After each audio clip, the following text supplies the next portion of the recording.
Good afternoon, everybody. My name is John Hamre. I'm the president here at CSIS, and I have a special privilege today. I'm interviewing Dr. Wess Mitchell. I don't normally give billing to competitors, but this is a rare exception. And Wess is he's the co-founder of the Marathon Initiative, which is really doing very innovative things. And congratulations to you and your colleagues. I first interacted with Wess back when he was heading up the Center for European Policy Analysis, CEPA, and back then, and did some really important work, and that led him to being brought into the Trump administration, the first term, as the Assistant Secretary for Europe and Eurasian Affairs, and it was.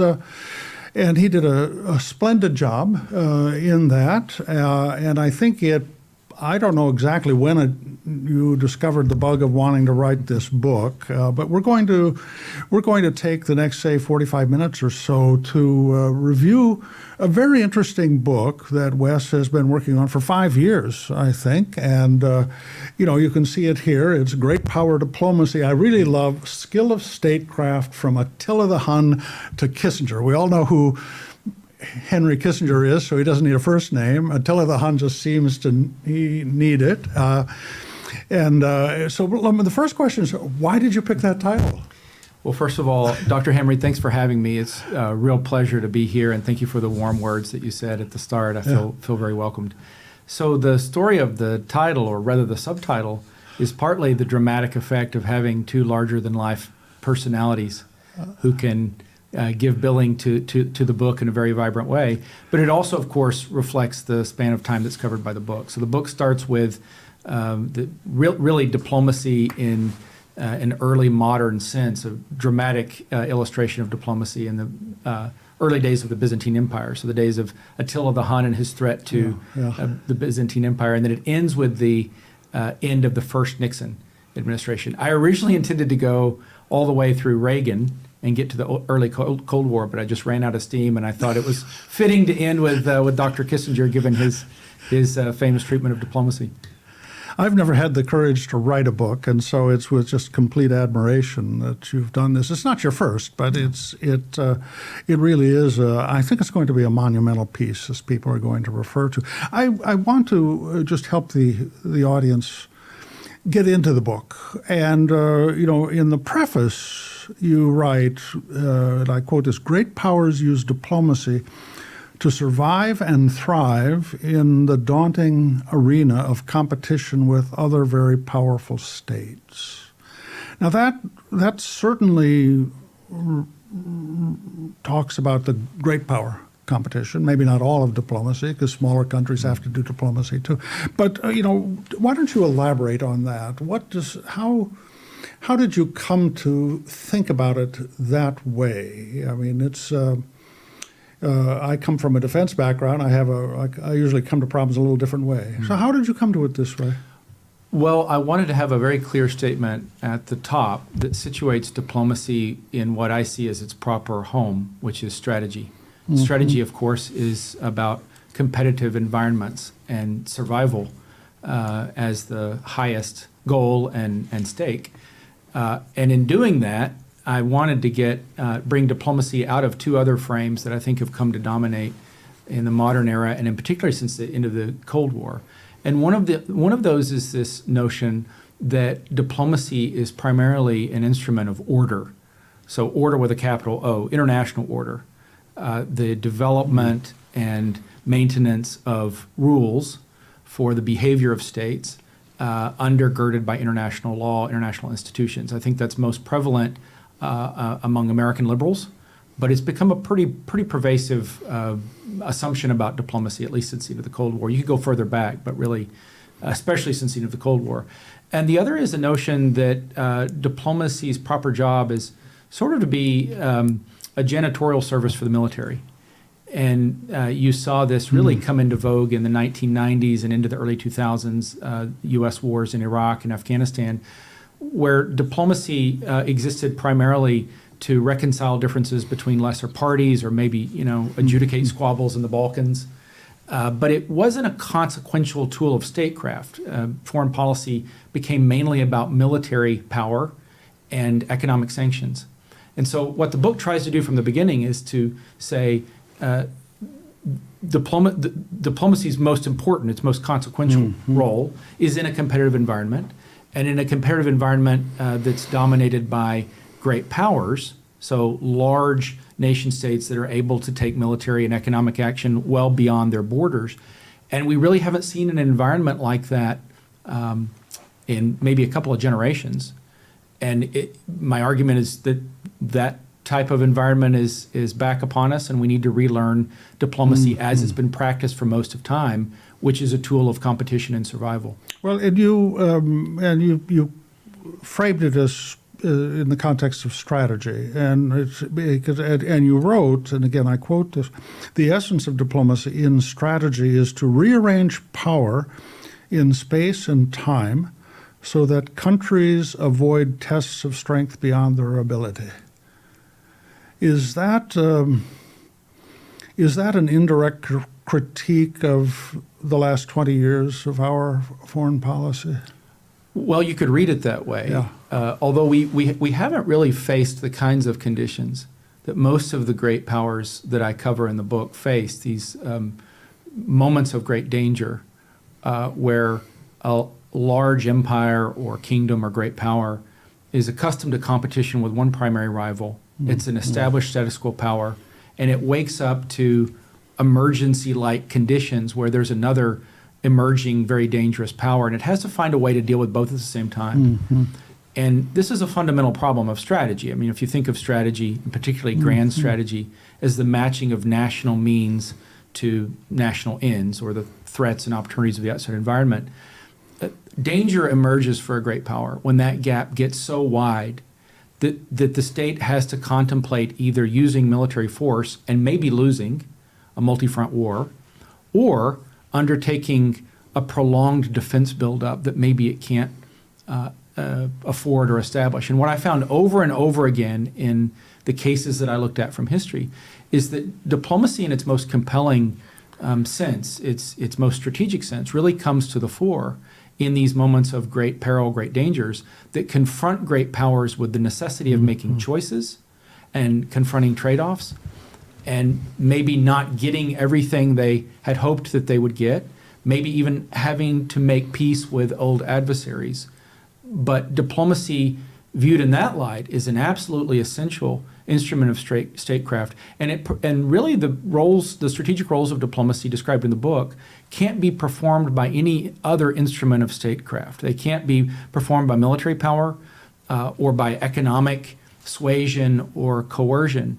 So really that's what the book is about, understanding diplomacy in its essence as an instrument of statecraft. What is it essential about diplomacy that can't be replaced by these other instruments of statecraft? Why is it important, and how do you use it? How do you use it wisely? What are some of the pitfalls? Yeah, you write that in this brave new world, the diplomat has slowly receded into the shadows. Why do you think that happened? I think the main reason is that the United States found itself in extraordinary circumstances of being the sole remaining superpower. Russia, of course, was in a pitiable state after the collapse of the Soviet Union. China was a slowly emerging power, but not yet flexing its military might. And I think in that environment, any great power, and there are many examples in history, any great power in the circumstances that America found itself in from the early 1990s onward, didn't need classical diplomacy understood as the art of compromise, compromise and reconciling, conflicting interests with other great powers, because there were no other great powers. So diplomacy became a very secondary instrument of our foreign policy. If you think about the 1990s, Richard Holbrooke, Dayton, Balkans, we would use diplomacy to mediate disputes between much weaker players, what one veteran diplomat recently described as solving other people's problems. but there weren't great compromises or reconciliations of interests that seemed to need to be made with the Chinese or the Russians. To the contrary, I think U.S. foreign policy embraced a transformationalist agenda, and foreign policy became more about exporting first liberal economic techniques, and then hopefully, at the time, the idea was that that would lead to a political liberalization. So our foreign policy became an instrument of trying to remake the world in our image. We made a lot of mistakes along the way, but I think it was virtually inevitable that a superpower in our circumstances would look at the world that way and would demote the diplomat, so to speak, that would demote diplomacy among the instruments available to it. So is this primarily about China? I mean, is that how you view this new era we're in? I mean, Russia is a nuclear superpower. Its conventional capabilities have been surprisingly poor. Its diplomacy is pretty club-footed. I mean, it's using covert techniques to create intimidation, but it doesn't look like it's a great peer power. China is. I mean, is this primarily about China, do you think? Well, I think China is the primary economic and strategic threat to the United States looking ahead. But really, what became clear to me in writing the book is that there are two distinct categories of usage of classical diplomacy and strategy, and I think both of them apply to the United States today. One of those uses is to increase the means at the state's disposal external to itself, so alliances, to build coalitions, formal alliances, partnerships. And the other is to find commonalities or stability wherever possible with adversaries. So I think both apply to us today, rallying our allies, building coalitions to constrain and hem in our main competitors. But that doesn't preclude direct diplomacy with adversaries, which is tremendously important. It's one of the most difficult things that an American political leader can do because it opens that person up to claims, almost axiomatically, claims of Munich 1939 or comparisons to Neville Chamberlain. But it's hugely important. And I think the reason that American political culture for so long has denigrated classical diplomacy, meaning of the second category, the directly with adversaries, is again because we lived in an environment for a good period of time where we didn't really need to confront the necessity of talking to adversaries or rivals about areas where we disagree, economic, security, and maybe not being able to get our way. It was overwhelmingly, I think, an emphasis on transformation, a transformationalist agenda. So I think we're confronting now the necessity for a strategic frame of mind in both sets of types of diplomacy. But yeah, I think that includes diplomacy with adversaries. Yeah. Let me let's just drill in a little bit here. I mean, Henry Kissinger, who you use as a framing for, and he really was a superb diplomat. One of his great successes was the Shanghai Communique that established the framework between us and China as it related to Taiwan. And it's very unusual, because normally American predilection, because we're engineers and lawyers, we always want an outcome and we want to get to an outcome. This was one where we didn't specify the outcome, we simply specified the process. We said, you're going to sort it out. You're just going to do it in a climate free of intimidation. And we said to both parties, if Beijing starts it, we're with Taiwan. If Taiwan starts the battle, you're on your own. So we were pretty clear. Right. And that seems to have been a great success, really, for 5 decades now, almost 5 decades. Where do you think we are now? Well, first, I think it's important to understand that what Kissinger and Nixon were ultimately about in their diplomacy with China they were primarily about Russia, about what was then our primary rival. So it was an enlightened effort, in my view, to work with the natural grain of the interests of our secondary rival at that time, China, in order to put our primary rival in a predicament where it would have to contemplate a two-front war. So we were foisting a two-front strategic dilemma onto the Soviets. I think Kissinger did it skillfully, that being the strategic aim. In terms of the method, I think you're right that it was an embrace of ambiguity procedurally and done in a very artistic way. And in my book, I spend a lot of time looking at how the Chinese thought about the Shanghai Communique. We know a lot more now from access to certain Chinese archives about how they thought of Kissinger and Nixon at the time. I look at how Kissinger and Nixon, what they thought of themselves as doing, and in the strategic ledger, so to speak, kind of how we came out. And I think it is open to criticism in the sense that at the end of the day, Kissinger, I think, really saw himself first and foremost as delivering a trip to Beijing for his boss. And it's always important to keep that in mind. It doesn't downplay the accomplishment. He gave away quite a lot from his first trip. In the end, though, if you keep the strategic frame in mind, I think you can see that it was a success. The problem, in my view, came after Nixon and Kissinger. I think what Nixon and Kissinger made possible was an ambiguity that at that moment was needed because of the necessity of refocusing on Europe at the end of the calamity of the Vietnam War.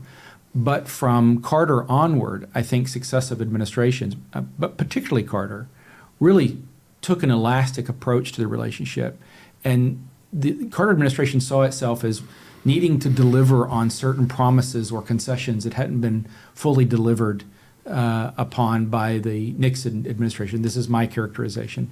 And I think it's really from the Carter administration forward that we start to go down the garden path with China of a kind of one-way enmeshment whereby we're opening our markets up to the Chinese. The Chinese are no reciprocity is required, but we're providing very advanced technological tools to the Chinese.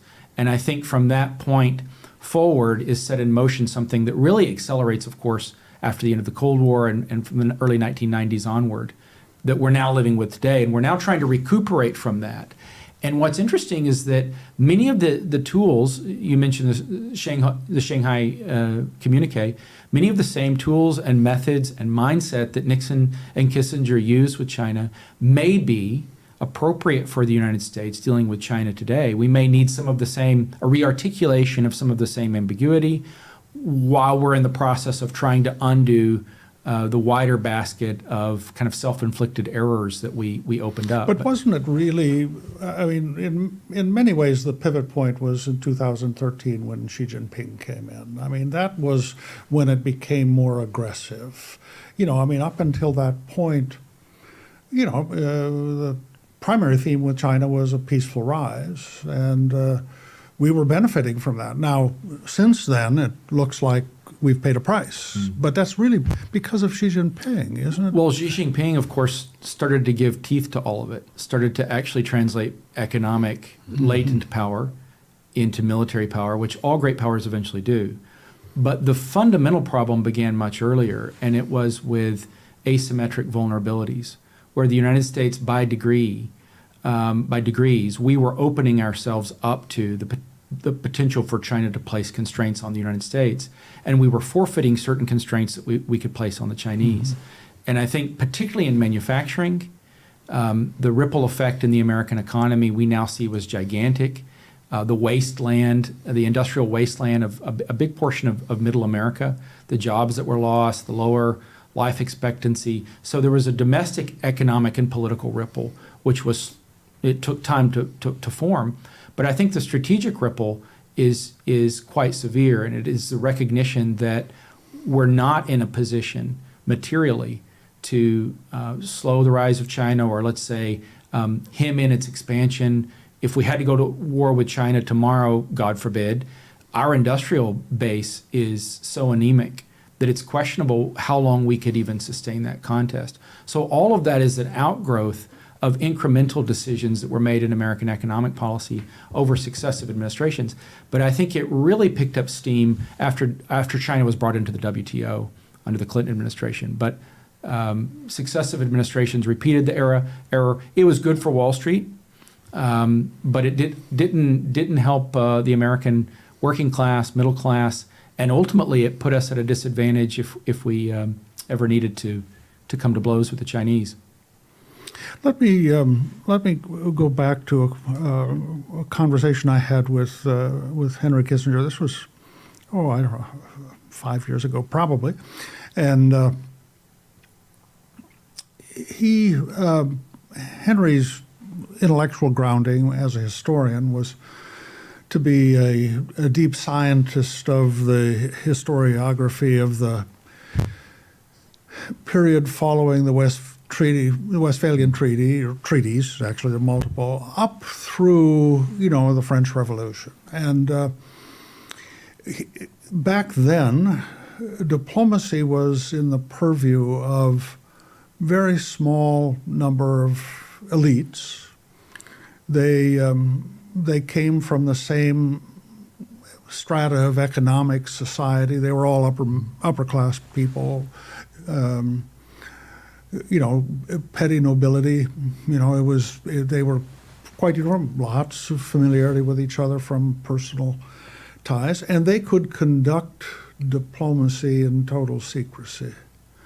And the question that I posed to Henry, and we, brilliant man, I mean no criticism by saying it, but he hadn't really come to understand it himself. How do we do diplomacy in an era of social media, of ubiquitous internet knowledge? I mean, everybody's walking around with a cell phone. It's a recording device, both video and audio, and so it's almost impossible to conduct diplomacy the way that Henry idealized it, in total privacy, framing interests, etc.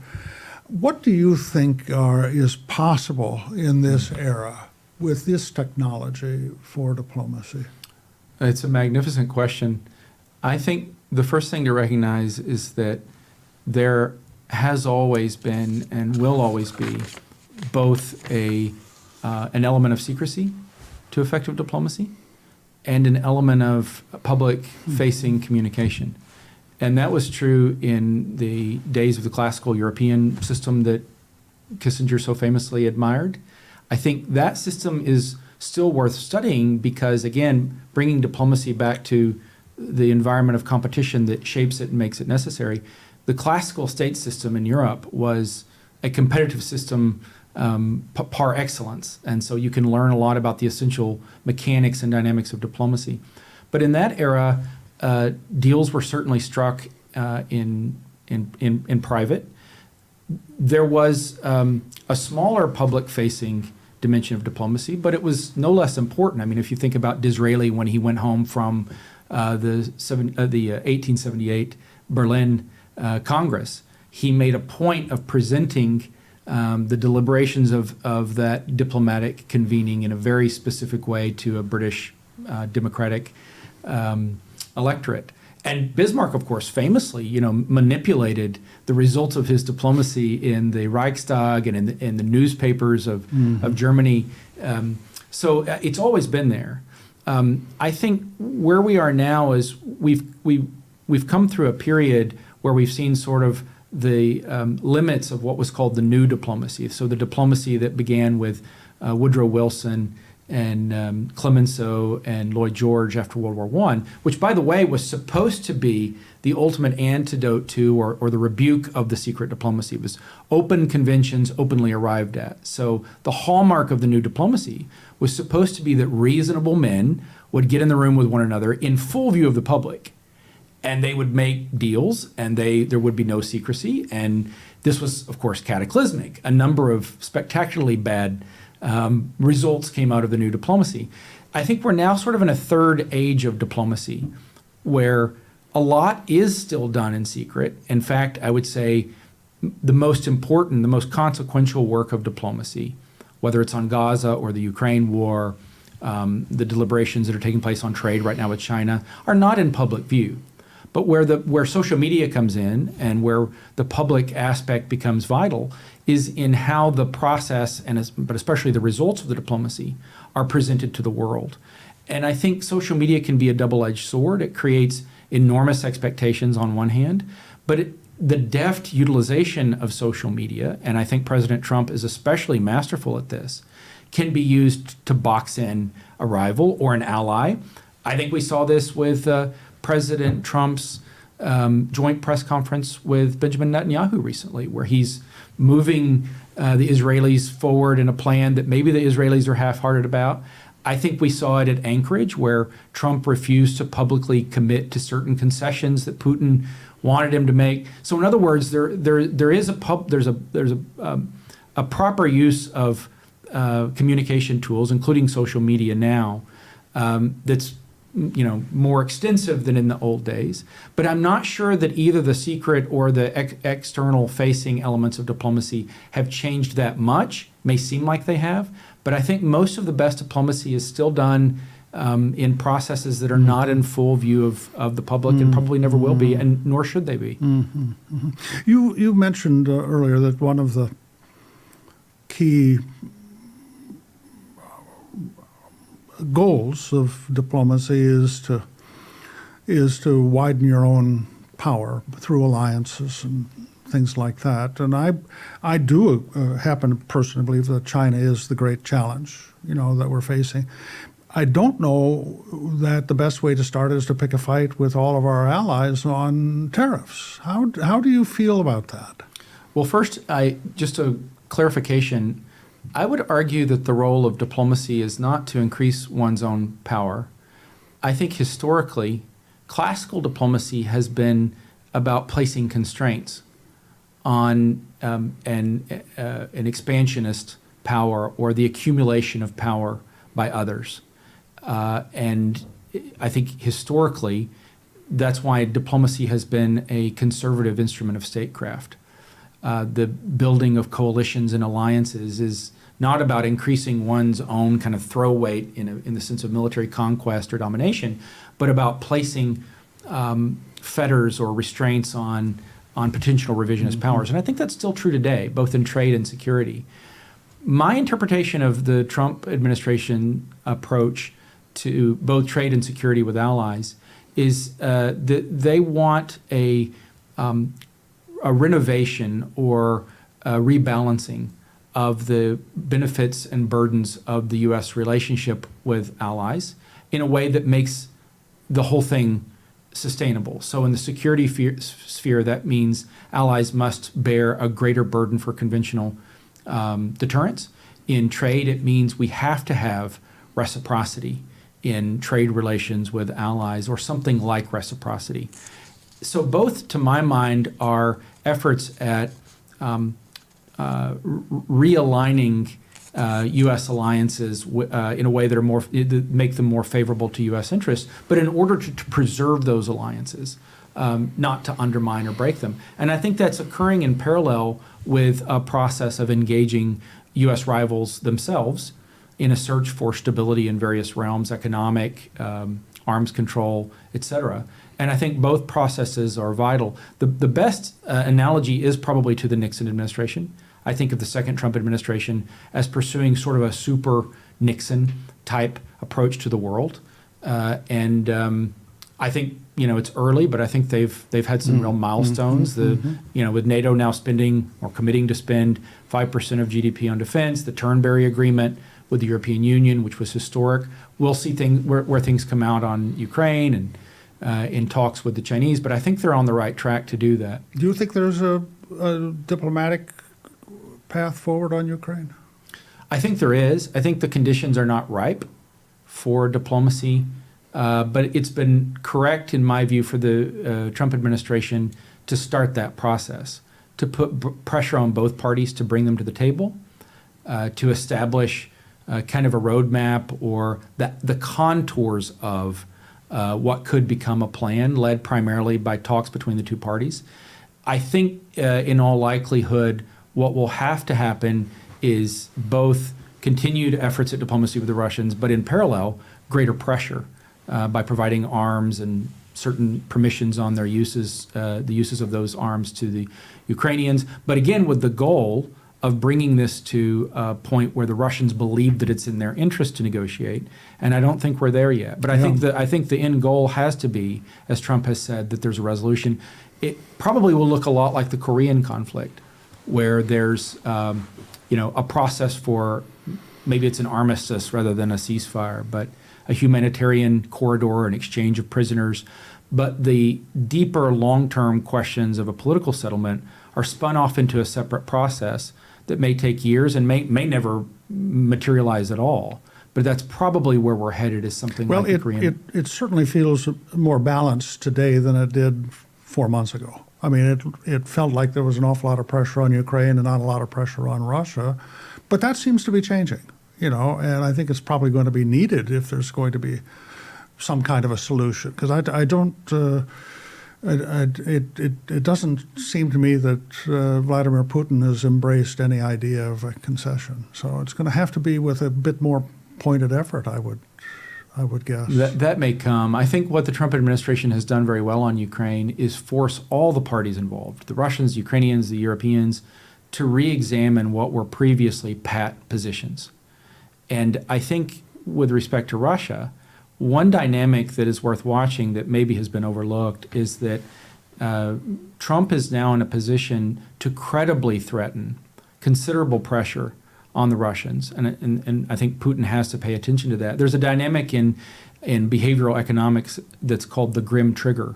And it's a known phenomenon where in any negotiation, the party that opens the negotiation or attempts to approach the other is spurned and then turns towards harsher measures. And it's hard to turn it back to where it was originally at the beginning, the goodwill that it had at the beginning of the negotiations. And I think Putin has to worry about that with Trump. I think Putin may be in the process of overplaying his hand. It certainly looks and, like it. Yeah. That Trump has credible measures at hand for pressure. I think it's a prudential question when and how those are used. It's almost the fall, and the offensive season is in the summer months, and usually when the rain comes in the fall, the armies stop moving. And I think if the Russians are going to get serious about negotiation, it will only come once they've reached a point, because of the weather, at least for this year, where they can't make any more gains on the battlefield, and they're forced to ask or examine how much they've taken, what the real costs of this thing have been over the last few years, both in body count and in economic terms. But I think that how you utilize pressure to bring the Russians to the table is going to be it's obviously a very important question. But I think using that, the pressure in tandem with the openness to diplomacy is really key. Mm-hmm. So it sure feels to me that the Ukrainians have changed the landscape with their strikes on the energy sector in Russia. That Indeed. Looks to me like that's the biggest factor that's shifting. Let me we've got just a few more minutes. Let me. You write about China. You said Washington should try in every way possible to isolate it by turning off its viable options for forming anti-American coalitions. That's certainly what we were doing with the Quad.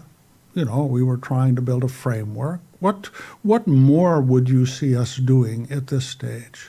Well, I think the first thing to recognize with China is that we can't pursue, in my view, a containment strategy like we did with the Soviet Union. So when I use the word isolate in the book, I'm referring to a political or a diplomatic isolation, meaning that our options for coalitions are better than the Chinese options for coalitions. And I think the best case scenario in the U.S.-China relationship is that the Chinese come to see, probably after a testing period, not unlike we saw in the early 1960s between the United States and Soviet Union, that a maximalist pursuit of their preferred objective over Taiwan is just not possible. I think coalitions are the way to do that. And in the U.S. case, looking at the Indo-Pacific, I think the framework is there for the most part. I think we are underutilizing our alliances in the Asia-Pacific region. It was right, in my view, for the Trump administration to look for ways to get greater balance in our trade relations with Japan and South Korea, et cetera. But really, with time, I think there has to be a deeper integration of the military-industrial base between the United States and some of our partners and allies in the first island chain. That these are countries that have the potential to produce considerable munitions. The United States right now doesn't, and we won't for some time. We're not where we need to be. I think there are really considerable gains to be made from a deepening of that coalition. It's not clear to me that we need a NATO-style structure in the Indo-Pacific, but I think something more than the Quad, at least in material terms, something that brings our allies to a higher standard, similar to where the Europeans are at now after embracing 5% as a goal, but in tandem with efforts to really surge joint U.S.-allied productive capacity. I think that's the key thing vis-a-vis China. I think the 5% thing was very much a definitional issue. I don't know that budgets went up 5%, but I think lots more things got treated as defense, and maybe rightly, but a bit of it was to get through a summit, and it worked. Well, my perception, having spent a lot of time in Europe, is actually that the Europeans are quite serious about the threat from Russia. I think the second Trump administration's signals were credible enough that the Europeans rightly wondered what the future of the U.S. commitment would be, but that was turned to a positive outcome in American statecraft. I think they're serious about that. I think that's serious, and you certainly can say that.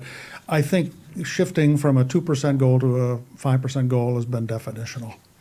Primarily, but that's another. We're at the end of our time. Wes, just for our audience, just a couple of key points that you'd like to leave us with. Well, I guess one is that diplomacy is a remarkably cost-effective instrument of statecraft. That for a fraction of the cost of large military buildups or economic sanctions, it's a way for a great power to gain really asymmetric advantages. And that'd be the first. So sort of let's rediscover diplomacy in its essence as a tool of strategy. And second, I think it would be doing that requires us to re-examine a lot of things we've come to assume about diplomacy in the United States over the last few years. I think it's reflected in a mindset that I described at the start of the conversation about transforming the world. I think it's also, though, about having institutions, the State Department first and foremost, that are really about the core purpose of diplomacy. So negotiations, the skill of negotiations, accumulating really deep reservoirs of regional knowledge and expertise, promoting the national interest. I think the State Department in recent years has gotten away from those foundational things. I think Secretary Rubio, his reforms are aimed at bringing the institution back in that direction. But it's overdue, and I think it's important. And maybe finally that, we're in an era that will require trade-offs. It doesn't mean that we have to suddenly get into deep partnerships or relationships with rivals that mean us harm. But I do think it means we're going to have to be more honest about the means at our disposal, the trade-offs that we face. And the real challenge is going to be keeping on side these alliance structures that we've accumulated over many decades that are strategically of great value to the United States when they're performing well, but doing that while simultaneously stabilizing relations with two large rivals, not to speak of DPRK and Iran.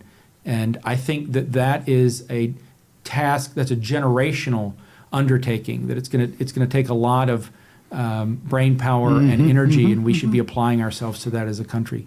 When I read the book on virtually, when is it available physically? October 14th. October 14th. It's available on Amazon. Okay. Well, we want our audience to be focusing on the opportunity to read it in print. So please do. Congratulations, Wes. It's really it's really a signal accomplishment and really insightful, wonderful narratives that you use to bring out these principles. So thank you for sharing it with us. Thank you for having me. I'm honored to be here to talk with you about it. Okay. Hope people will buy the book. They will. Thanks, Wes. Thank you.